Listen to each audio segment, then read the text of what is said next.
J'ai envie de poser une question à M. Thomas. N'y a-t-il pas danger à ce que, quelque part, pour des raisons économiques, les plantes à visée industrielle pure, énergétique par exemple, ne rentrent pas en concurrence au détriment des populations à faible pouvoir d'achat, parce qu'il faut bien le voir, dans le monde, pas forcément chez nous, par rapport aux plantes alimentaires. Car ce qui est important, c'est qu'on ouvre nos horizons.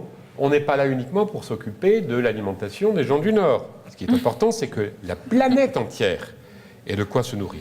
Si demain, on cultive, mais c'est une hypothèse, je ne sais pas, je ne m'y connais pas assez, mais sur les territoires d'Afrique ou d'Asie ou d'Amérique du Sud, des plantes pour faire du plastique ou du pétrole chez nous, est-ce qu'il n'y a pas un risque que là-bas, on ne cultive plus le mil, le manioc? Alors c'est une question qui est peut-être tout à fait dépassée, je ne suis peut-être pas à jour, mais je pense qu'il faut aussi qu'on se pose cette question.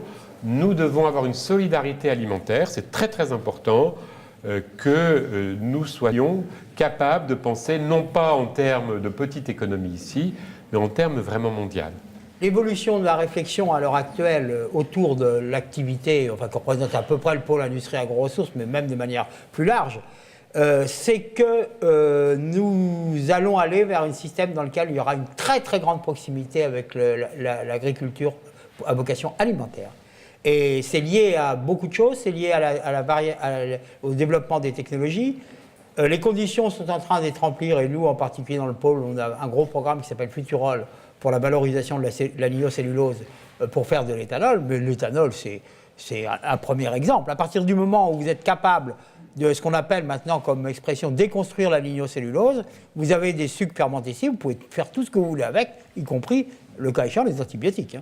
Et donc, la direction actuelle, la plus grande masse, c'est d'arriver à avoir des systèmes dans lesquels vont cohabiter les aspects alimentaires et non alimentaires. Ça, c'est clair. On avait une réunion au pôle hier et c'est dans cette direction qu'on est allé. Et ce qui, bien entendu, donne encore plus d'importance à l'aspect ressources et donc aux variétés et à la diversité.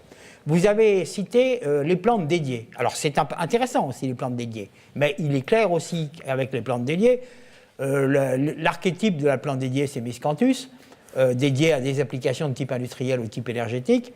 La façon dont les choses évoluent, c'est que dans un temps qui peut être relativement long, ça va être utilisé dans des zones qui sont très particulières en termes de terrain, soit des zones très, très humides, soit des zones qui, pour des raisons diverses, rencontrent des difficultés, des zones dans lesquelles il y a pu avoir l'utilisation de molécules toxiques, et ça ne va pas remplacer les plantes à vocation principalement alimentaires, qui auront aussi des applications non alimentaires, comme ça, pour des surfaces très grandes. Et donc cette possibilité-là, elle est importante, et ayez bien en tête aussi que quand on fait certaines applications industrielles, par là même, on peut aussi avoir des applications intéressantes en termes alimentaires, pour l'alimentation animale ou pour l'alimentation humaine. Et le colza, en effet, permet de faire de ce qu'on appelle du diester en France, du biodiesel au niveau mondial. Mais bien évidemment qu'à chaque fois que vous faites de la graine de colza, pour faire des triglycérides que vous allez, avec lesquels vous allez faire des esters méthyliques, ben en même temps, vous avez du tourteau. Et donc des tourteaux qui contiennent des protéines. Et il y a un chiffre qu'on n'a pas rendu public, et bon, ça mérite de l'être rendu public, c'est que la situation qui prévalait avant le développement du diester, c'était que la France importait 85% de ses tourteaux, principalement des tourteaux de soja, de pays comme les États-Unis, le Brésil, l'Argentine, et que ce pourcentage, avec le développement du tourteau de colza, est tombé à 55%.